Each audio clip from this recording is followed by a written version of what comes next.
What's up, YTPC? Uncle Willie coming to you from the coop.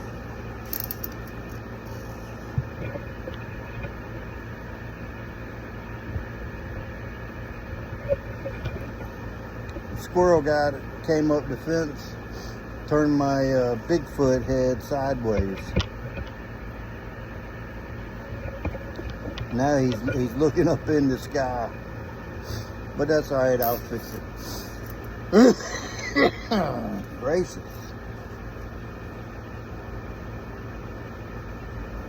Two squirrels out here and I didn't bring no peanuts out.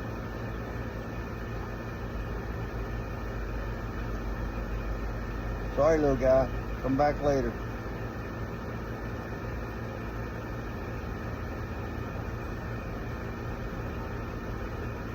This one come right up to the edge right here. Can't tell. No, that's not Pete. Pete's got a split on his ear. Go on. I don't have nothing. Come back later. Anyway, it's Cobb Tuesday. I don't usually participate in this, but I got my Cobb Tuesday cob. I got my Cobb Tuesday hat.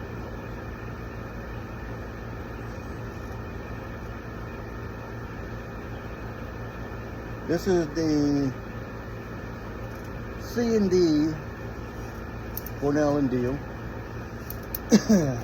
Charlestown Cobbler.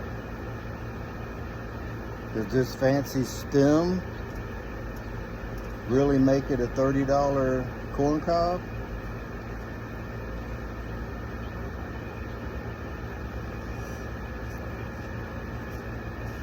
Not really. I think all corn cobs should come with a stem like this on it anyway, instead of that plastic crap that's usually on there. The ones that taste like plastic. And those paper filters.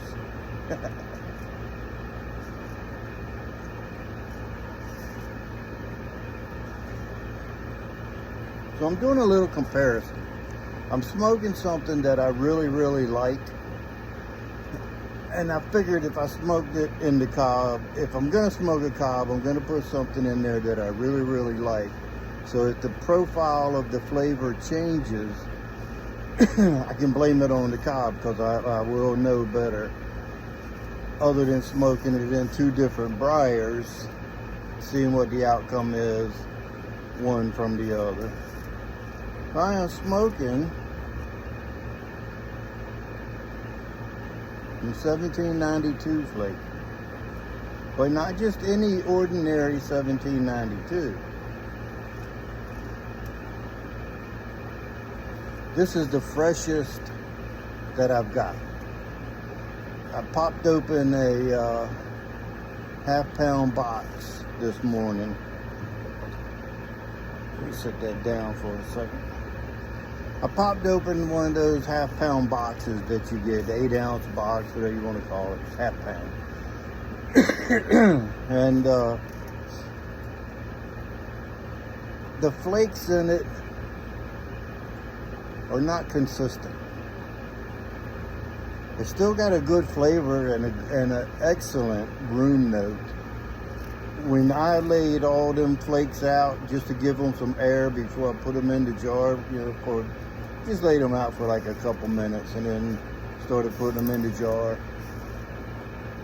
I didn't dry it out. I just let it get some air to breathe so it had fresh oxygen before it goes into the jar. The flakes I brought out, well, I got the jar, but I brought out the thickest one and the thinnest one. Look at that. This sucker is almost paper thin. To hold them up, this is like a crispy piece of bacon. This is like a piece of bacon before you cook it. Look how flimsy that thing is. But man, do they smell good. The reason I popped open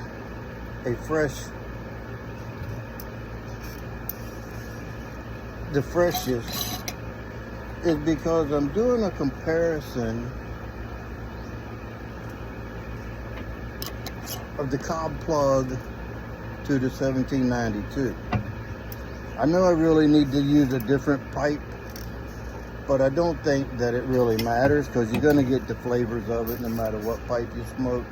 1792 is 1792, no matter what you smoke it out of.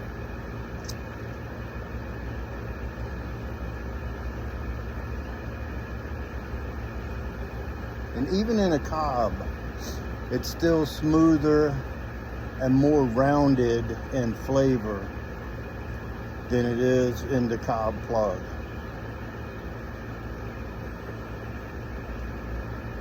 Cobb plug doesn't have the strong tin note aroma, bag note, box note, whatever you want to call it. And the reason being is because it's in a plug. It's all dense. Once you slice off a couple flakes, so to speak, and start breaking it up, the aroma comes alive because you're breaking up those oils and giving it life before you even put fire to it. It's giving it some aroma for you to be able to smell it. Because if you just pick up a plug and smell it, I mean, it looks like a big old brownie. It's got this, it's got the 1792 flake smell, but it doesn't have it strong the way it does when you open a tin of flake. And then once you start breaking up the flakes, rubbing it out, your room just fills with. I laid these out for a couple minutes and put it all back in. I went to the store, picked up my prescription, some medicine, came back, and I could smell it when I walked in the door.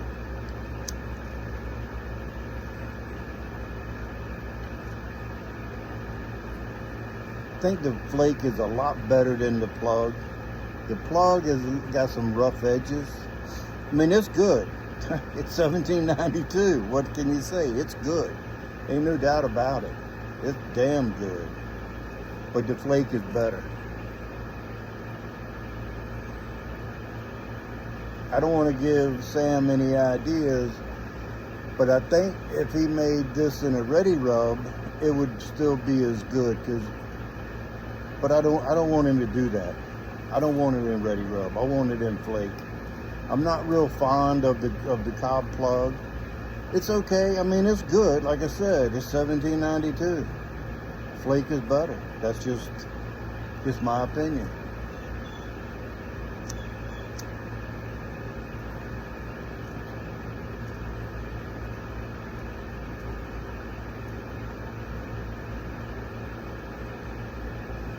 Even in a Cobb, it's just so flavorful.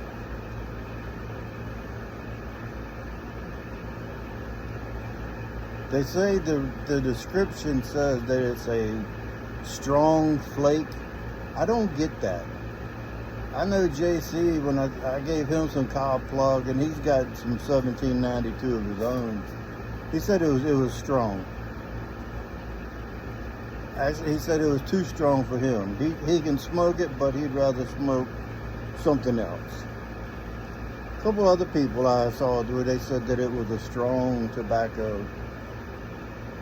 I don't get that. But a lot of tobaccos aren't strong to me, and the nicotine doesn't bother me, so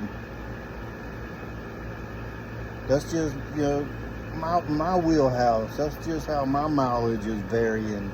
Your mileage may vary in a whole different vehicle.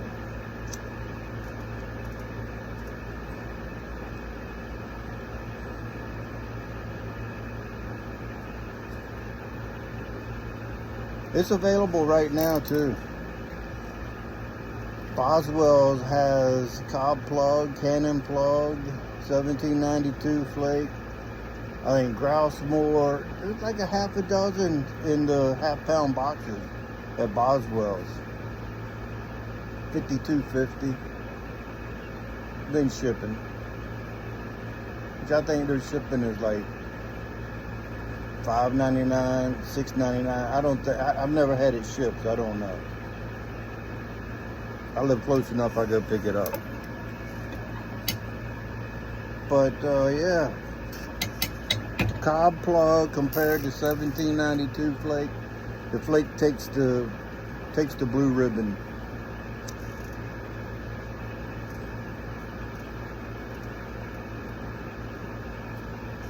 Definitely takes the blue ribbon. Fresh, aged. I got some that's a little over a year old. Then I got another jar that I thought was older, but it's from November of last year. And then the half-pound boxes came out in December. So this was 12/20/22. While we wait, we hydrate.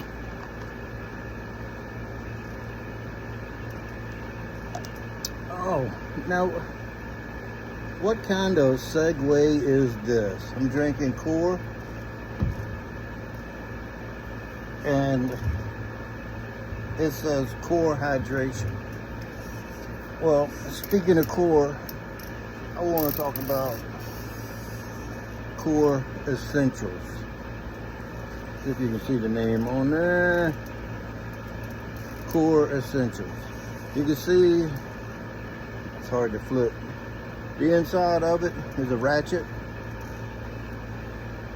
It's got a little keeper on it. This belt came with this little keeper. My other Core Essential didn't come with one, and I didn't buy it. It was like 10 bucks extra. I didn't think about it. Comes in handy when you belt loop different pants. Your belt loop doesn't come to here where this will tuck in. It comes around farther. But it ratchets every 1/4 inch. Holster, and Pitbull tactical mag holder. This is my everyday rig right here. This is my EDC.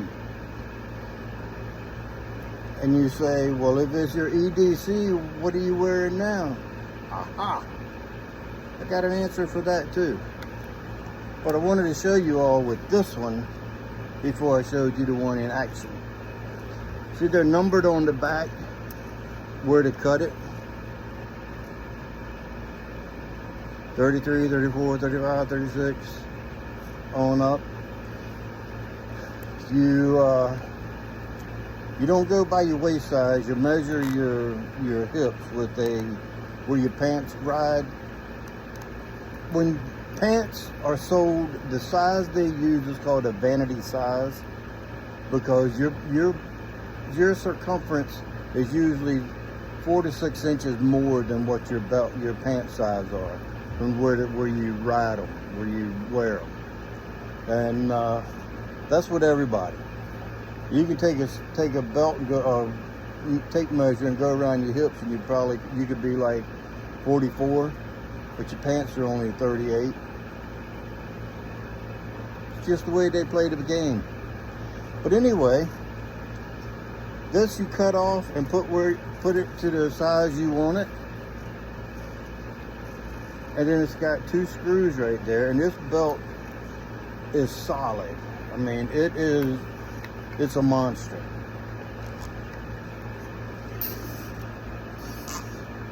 I mean, it's hard to see, but just with that little bit of weight on it, look how rigid it is. Of course, it's going to get less rigid the bigger you put it out, but still, look at that. That's all the way out. Walmart belt won't do that. Dickies brand won't do that. Nice belt buckle, looks pretty cool. I mean, it's nice looking. So now I'm going to rearrange this camera for a minute. And I want to show you something. Let me try to get it over here.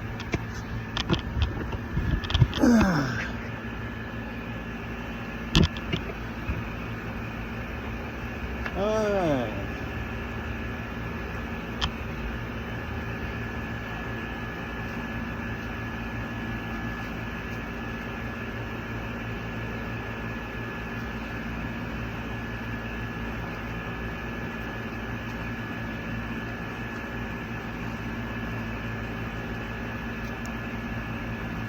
Got a guitar on the belt buckle.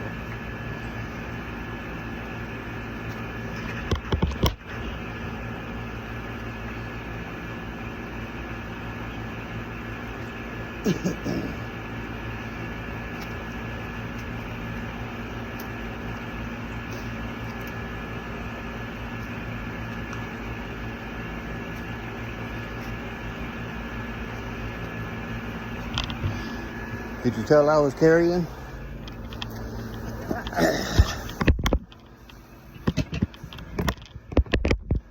Let me get this set back up a little bit. Sun's catching up with me and getting ready to move to the other side. That's what I usually carry, but I wore brown today because I'm wearing a brown shirt, color coordinated. How about that? Well, Uncle Willie got some taste. I know how to dress. So, Core Essentials, I give it a thumbs up. I've been wearing that black one or this brown one every day for, I'm gonna say 6 or 7 months now. I know I've had it since probably about 8 months, 7 or 8 months. I have no complaints. The only problem I have is I don't have a butt.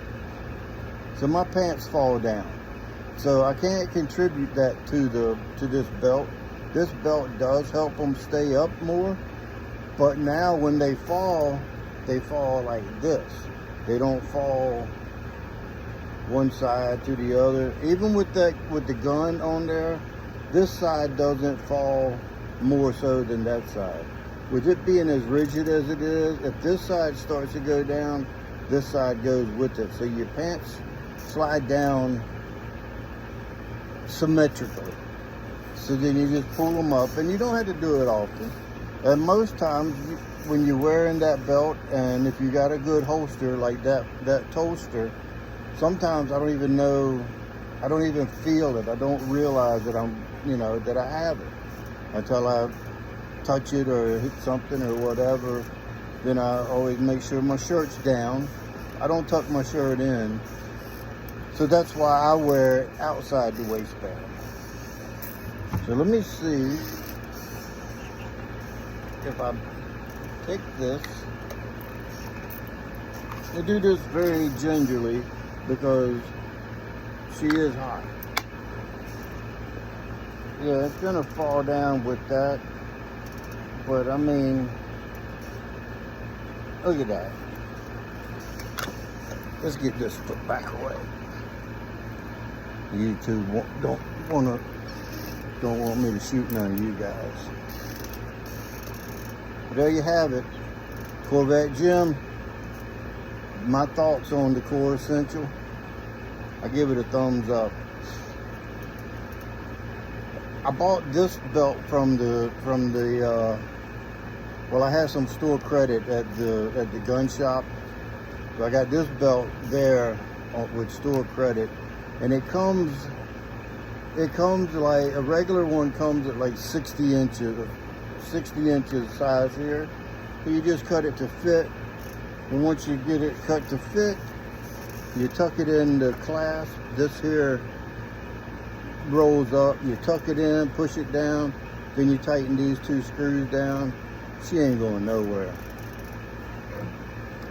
I bought the belt that I'm wearing, I bought it from Core Essential, and I picked out the guitar belt buckle with it.